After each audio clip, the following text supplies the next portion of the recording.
I'm like, does anybody want friends? Because, like, I would love to have a friend.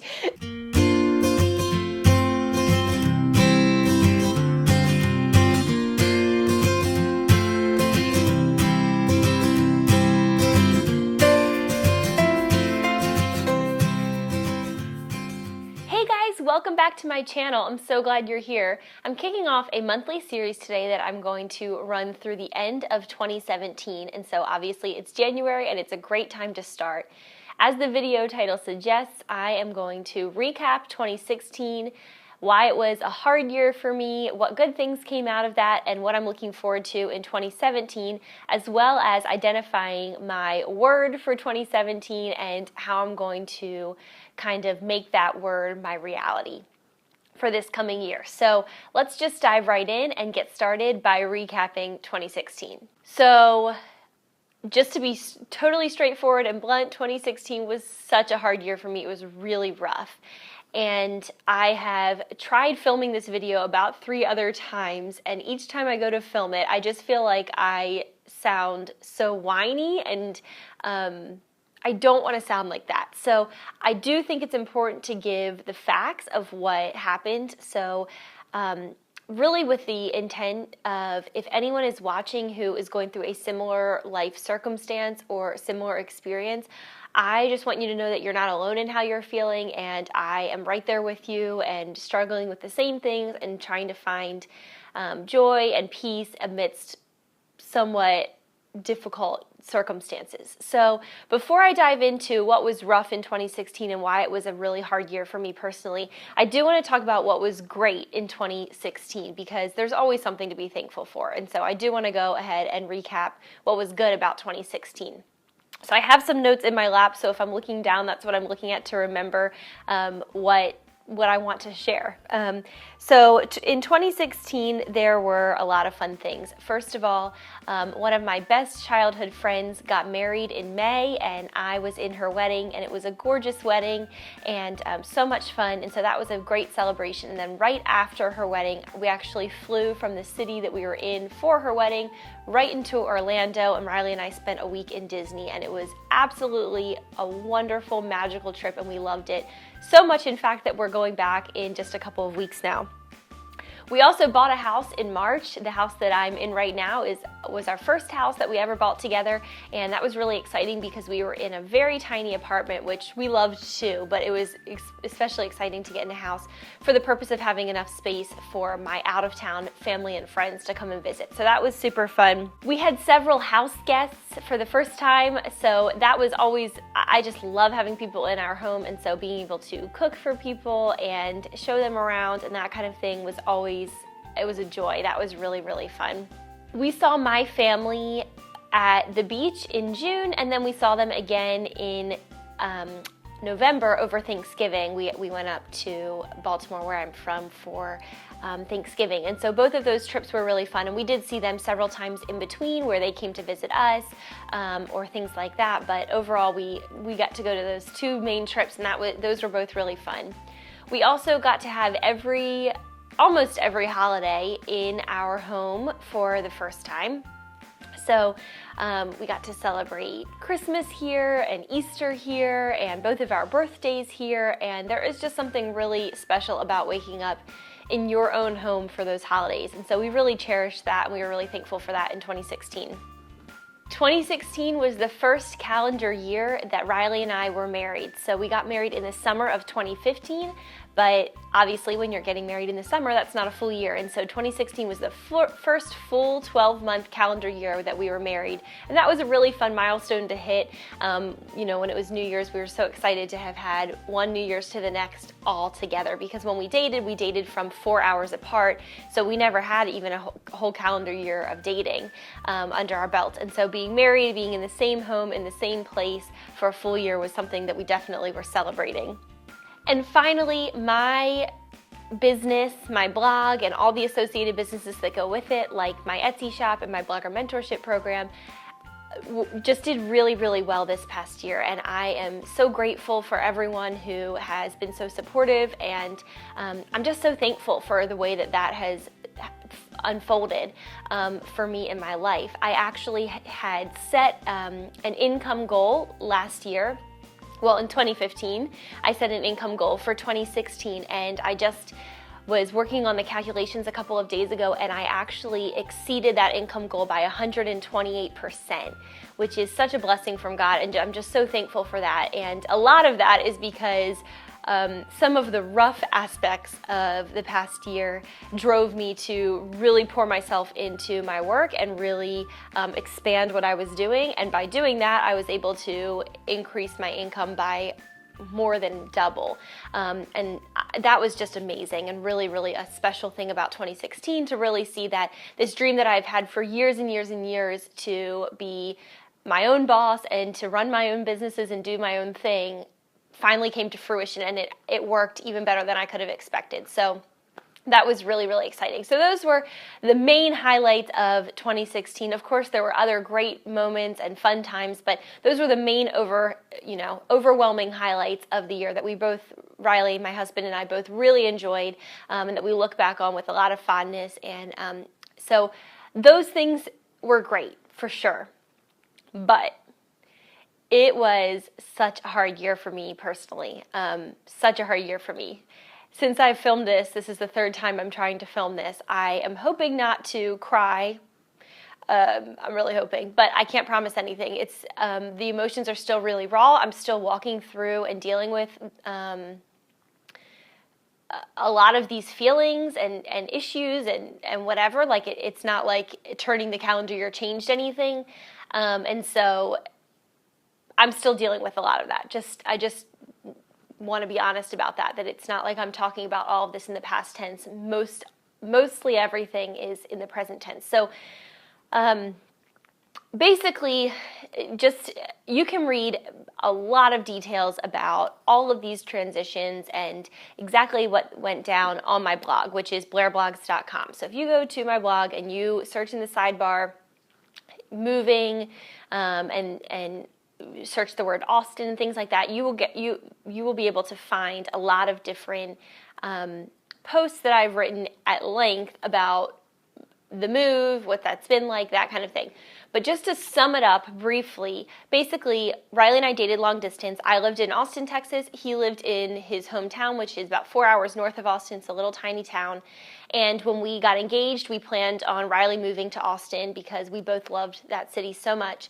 And he tried to find a job for months and months. Our entire engagement, he tried to find a job, and there was just nothing that compared to the job that he had in his hometown. And so it really did not make sense financially or otherwise for him to leave a job that he really enjoyed, that was, financially sound, and go to a job that was paying, less than half. And it was not, right now he's his own boss, and he would not have been in some of these other jobs. And so I'm summing this up in broad brushstrokes, but basically it didn't make sense for us to move, or for him to move to Austin. So we ended up deciding that because I was planning on quitting my job once we got married, I had a traditional job, quitting my job once we got married, so that one of us would be at home and being able to take care of the house, and then also so that I would be able to pursue this dream that I've had for so long of building my own business and making my money myself in a more entrepreneurial sense. We decided that I would move up to his hometown, so 4 hours away from where I was living. And so we did that. I lived in our apartment a couple of weeks before we got married, and then once we got married, Riley moved in too. We lived in that apartment together for about 8 months, and then we found our house and we moved in here. So the whole 18 months has been really, really hard. Mostly because I basically have no friends here. It has been such a challenge to meet friends and build a community. When I was living in Austin, it was, I did not know, I don't think, how good I had it. I had so many wonderful relationships, wonderful friendships, women of all different ages and life stages that I would go and get coffee or lunch with, that I could call.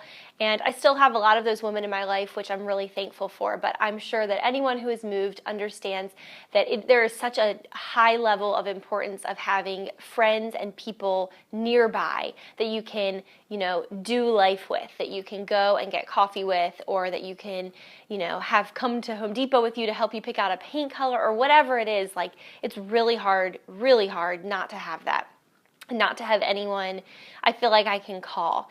Riley's immediate family is all in town here, which is really nice, and I love his sisters and I love his mom a lot. But at the same time, I do feel like I need my own friends that aren't all either one of his sisters, best friends, or his sisters straight up. I think there's a necessity for healthy friendships outside of his family unit, if that makes sense. So that's been a really large challenge, meeting people and meeting women in the area. We have tried lots of different churches to meet different women. I have gone to different groups and meetup kind of things, and I just have found it really difficult. Some of the issues that I have had, there have been many, but some of them have been that a lot of the residents of the town we live in are elderly, just being straight up. And I'm all for having a couple elderly friends, but for obvious reasons, those women are probably not going to be my very best friends that I'm going to be doing life with. We're in completely different life stages, so that's challenging. And then similarly, mostly everyone, if not everyone, every woman that I've met who is around my age has 2, 3, 4 children.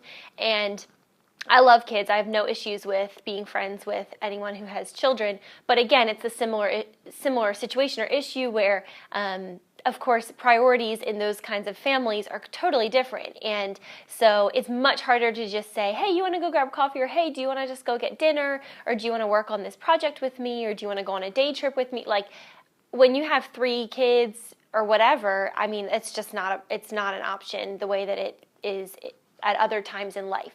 So I have been forced to become very open-minded as far as friendships are concerned, and I think that's a really good thing. And I've been able to forge some small scratches on the surface of friendship with a couple of different women, but it has been such a challenge, so much more challenging than I ever imagined it would be, honestly.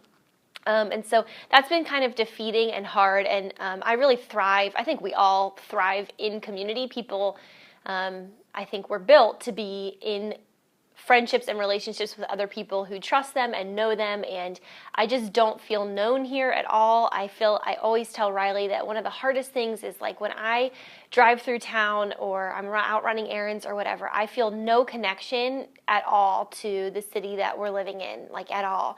I feel like I could pack up everything that I own with my husband and we could just leave, and aside from his family who I adore, I just feel like no one would miss me, or even it wouldn't matter that I would be gone, and I would feel the same way. Like it's not like it would be really hard for me to leave, like at all. I just don't feel an attachment at all, and that is such a weird place to be after having lived here for 18 months. Just having like no attachment, no sense of belonging, no sense of community, and no sense of ownership. We are 60 miles outside of the city of Dallas, which in Texas travel time isn't even that much of a drive, really, except for the fact that there is so much construction going on, which leads to so much traffic, that it takes us about 2.5 hours, sometimes more, to get into the city. And so that's obviously not a viable option more than every once in a while. Maybe for some people it would be, I hate being in the car. I hate sitting in the car for that long. I hate being in traffic. It makes me really anxious. I just get really uncomfortable. I have a lot of back problems and it's really painful physically. So anyway, I just hate being in the car. So being in the car for 4 to 5 hours is just not something that I would ever look forward to doing on a weekend or something like that. So that makes it really tough.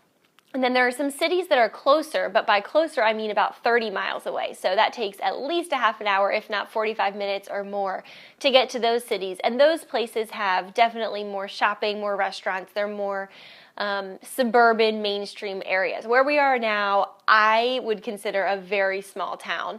I don't know that everyone I've met here would consider it a very small town, but the perspective that I have based on other places that I've lived, this is a very small town to me. There is barely anywhere to eat. There's like one nice restaurant, and by nice I don't mean like expensive, but like I mean not Applebee's or Chili's.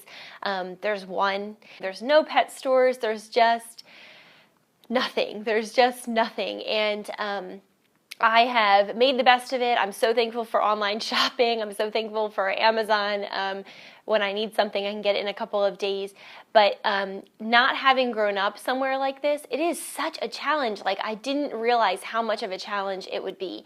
I grew up in a very suburban area, and then I went to college in a very suburban area, and then in Austin, I didn't live downtown. I lived about 15 minutes north of the city in a very suburban area. And so that's what I'm really used to. I'm used to having a Panera around the corner, a Chipotle around the corner, Chick-fil-A around the corner, just like options like that, as well as nicer restaurants if I am going out to dinner with someone or going on a date with Riley or whatever, having those kinds of options, even just like ice cream shops and stuff. Like, I'm just used to having some of those options. And one of my very favorite things to do is to go out for a meal, whether it's a nice meal or, just kind of a Panera Bread kind of situation. Like, that is one of my most favorite things. I find it so enjoyable and relaxing, and not having that option basically at all is surprisingly so hard. I have found that to be really difficult. This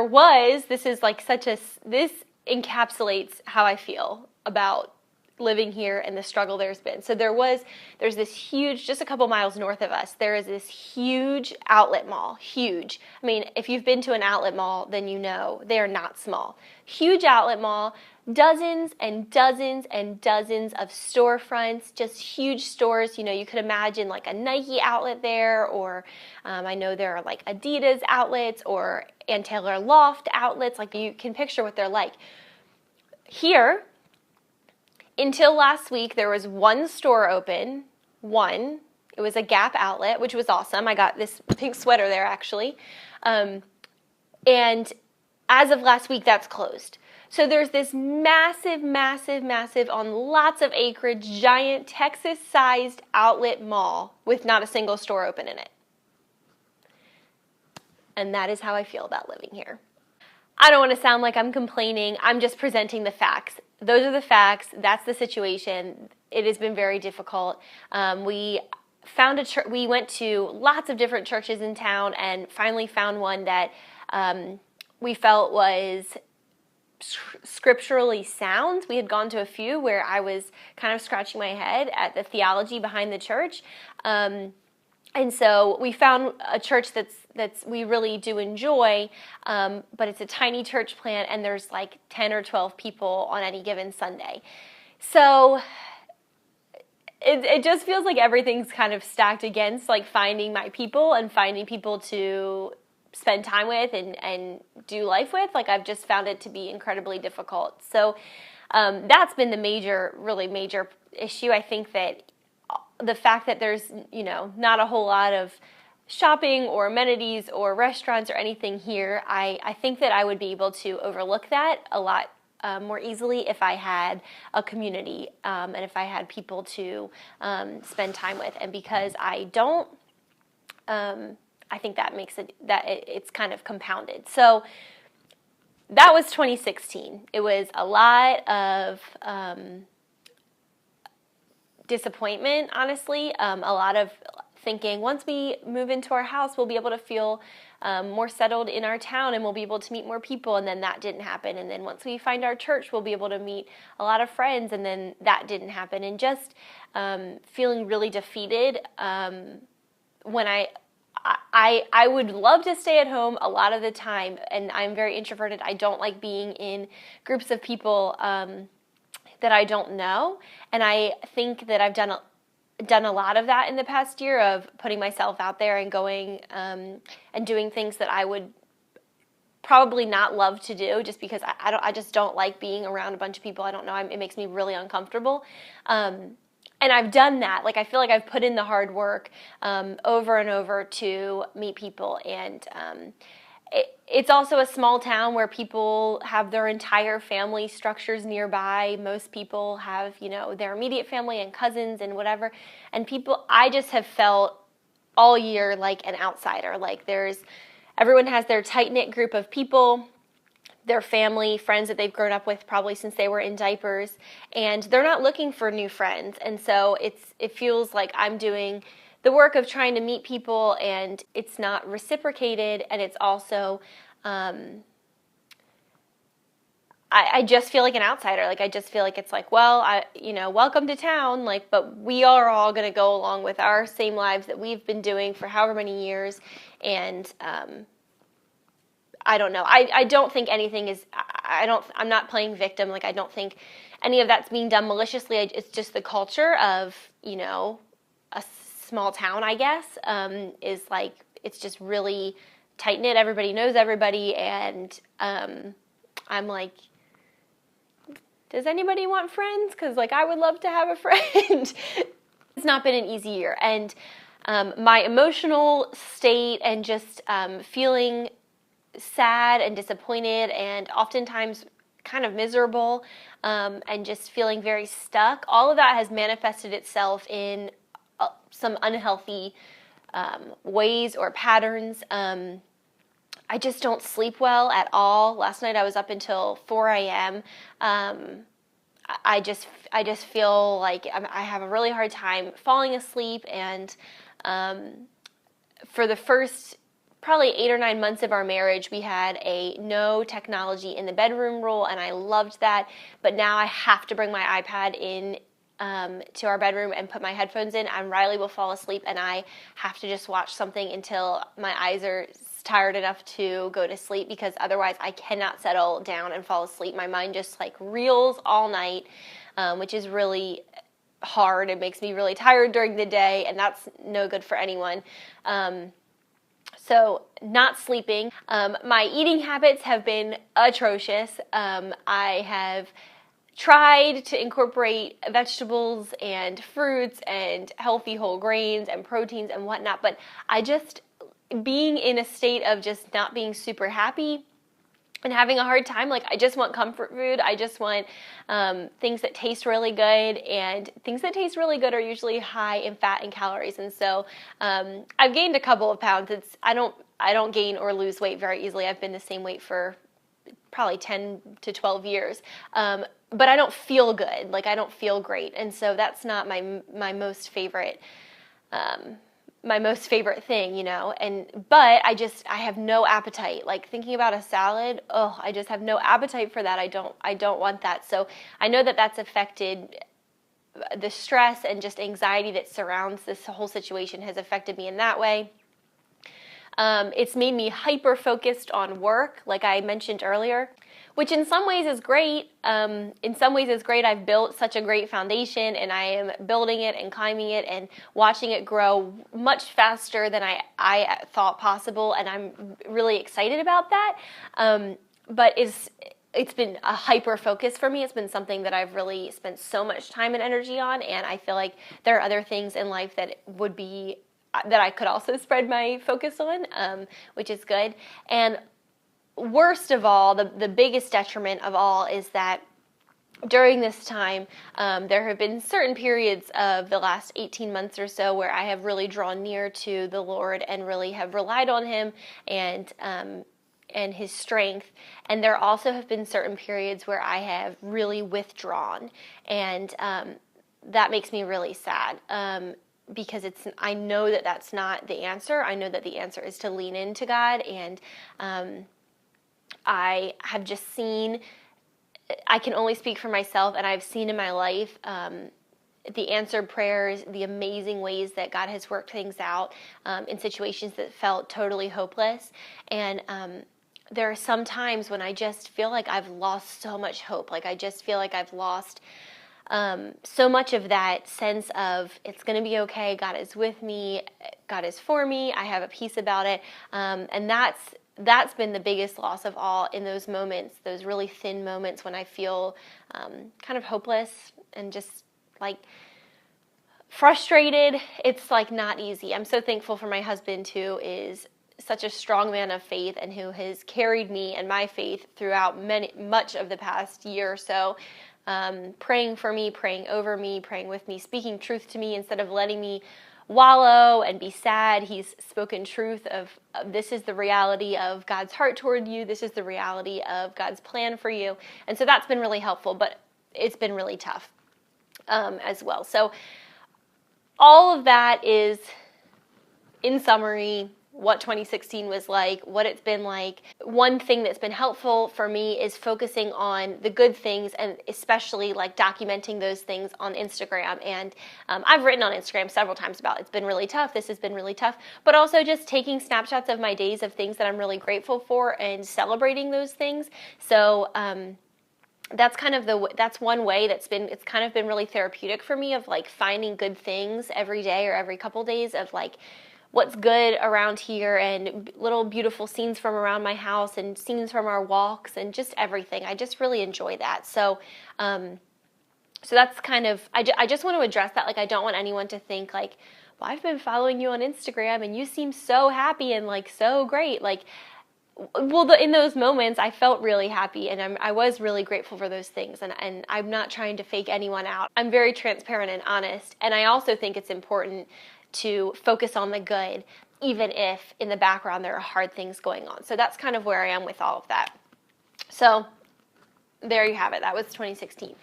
So now let's talk about 2017, because I am feeling very hopeful. My birthday was in December, and my best friend from college gave me this bracelet, and it says hope on it. And I've been wearing it every single day as a reminder of the hope that I have in Jesus, and the hope that I have for my life and for the next year of my life, and it has been a helpful reminder. So in 2017, I decided to choose a word. So some people do this, some people are like super averse to it. I've never really done it before because I just had never really thought about it. I think I did it one year. But I got the Power Sheets this year, which is an intentional goal planning workbook, and they're all sold out now, unfortunately, but you can still do something similar on your own, I'm sure. And within the Power Sheets, one of the exercises is to choose a word, a focus word for 2017. And so obviously there are lots of things that you might want to be in a year, but it's a focus for all of that. And so I picked a word this year that I felt like really encapsulated where I am right now in my life and where I want to go. So my word for 2017 is rooted. Rooted like a tree is rooted in the soil. And there are so many verses. One of my favorites is in Ephesians that says being rooted and established in love. And it's talking about just being rooted in Christ and in the love of Christ, and being rooted in that solid, rock solid foundation. And so this year I'm going to try to root myself and allow God to plant me and put down roots here in this town that I would never choose to live in. I'm going to do different things each month, like go volunteer at a local organization and make the intentional effort to meet people, continue to meet people and get together with different people. Just spending time planting roots here physically in this location, although I might feel very reluctant. I think it's important for me to root myself here for the coming year. And also to root myself in my faith is kind of the alternate meaning, is like rooting myself in the truth of Scripture, and the truth of God's love for me and God's love for all people, and really understanding that and grasping that and living that out in my day-to-day life. Because when I know during times of my life where I really have grasped that and I really am clinging to the truth of who God is and who I am in God, I feel so free, I feel so alive, and I feel so hopeful, and I feel so rooted. So this year, that is my plan. Rooted is my word, and my plan is to become a person, a woman who is more rooted here physically, in my marriage, in Scripture, in the Lord, just more rooted. So what I'm going to do this year is monthly, I'm going to do a check-in video where I explain in the past month what steps I've taken to become rooted. So part of this is just a exercise of accountability for me, but beyond that, I really want other women, or men I guess, but especially women, who are in a similar place, maybe not exactly the same place, but who can relate to what I've been talking about my experience, who are also trying to become rooted, even if that's not your word for the year. I just want there to be some community around rooting, everybody becoming rooted, who is looking to become rooted. So I'm really excited for what this year holds, and I will check in next month in February. In the meantime, make sure to follow me on Facebook, on Instagram, Twitter. I'm all over the place, and you can follow me on any of those platforms, and my handle on every platform is Blair Blogs, so you can, if you're interested in following along this journey. Also, leave me a comment and let me know what your word for 2017 is and what you're looking forward to in 2017. You can click through to the coordinating blog post below and go and leave me a comment. I would love to know what you're focusing on this year. So make sure you subscribe to my YouTube channel if you want to be notified when my next video comes up about being rooted and what the past month has been like. And I really look forward to going on this journey and having y'all along for the ride. So thank you so much for watching. I hope you're having an awesome week so far, and here's to being rooted in 2017.